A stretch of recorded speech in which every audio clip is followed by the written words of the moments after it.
नोंथांमोनखौ आं बरायग्रोनानै लाबाय धेमाजि जिल्ला एक्स-एन-डि-बि इउनाइटेड फरामनि आफादगिरि जानानै दिनैहाय एन-डि-बिनि बा अर्थात एक्स-एन-डि-बि इउनाइटेड फराम खौसेथि आफाद बे आफादनि दिनै जोनोम सान। बे जोनोम साना दिनैखौ लानानै 3 बोसोराव आगान होबाय।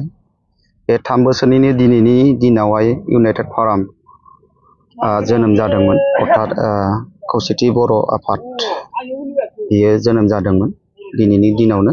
बेखौ लोब्बा लानानैनो दिनै आङो धेमाजि जिल्ला एक्स-एन-डि-बि इउनाइटेड फरामनि जानानै बे रादाबनि गेजेरजों आङो नोंथांमोननि चेनेलजों आं फोरमायहरनो सानदों। दिनैहाय मिरु हिसाबै जोंहा बिजनि जिथुनाखि गोरोबथा फराम, बेयावहाय मिरु हिसाबै बा सेन्ट्रेल हिसाबै बेहाय खुंनाय जादों दिनैनि दिनावहाय। धेमाजि हिसाबै जोङो दिनै आं साबायखर बावनो सानदों, बा आङो दिनै इउनाइटेड फराम अफ एक्स-एन-डि-बि धेमाजि जिल्लानि आफादगिरि जानानै साबायखर बावहरदों। मानो होनबाथाय जोंहा मिरु हिसाबै बिजनि गोरोबथा फरामावहाय बेखौ गाजा गोमजायै खुंफुंदों।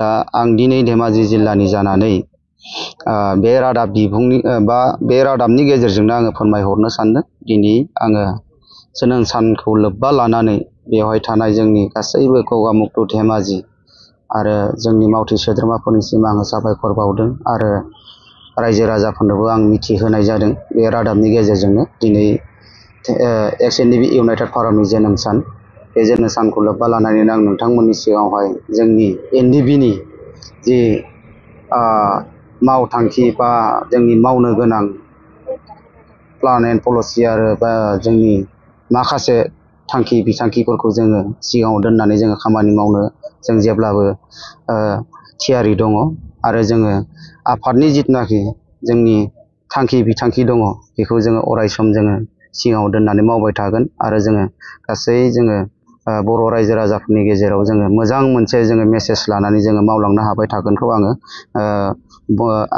मिजिंथिदों। जाहाथे जों फैबाय थानाय समावहाय जोङो जाहाथे एन-डि-बिनि जिथुनाखि मावनो थानाय आद्रा खामानिफोर दङ जाहाथे जोङो मावनो हागोन, बेखौ आं आसा फारिदों। बेखायनो आं दिनैनि जोनोम सानखौ लोब्बा लानानै मिथिहोनाय जाबाय। दिनै 3 बोसोरनि जिथुनाखि जोनोम सान इउनाइटेड फराम अफ एक्स-एन-डि-बि बा खौसेथि बर' आफाद, बेखौ दिनै आङो नोंथांमोननि गेजेरजों रादाबनि गेजेरजों आङो फोरमायहरबाय। एसेनोसै।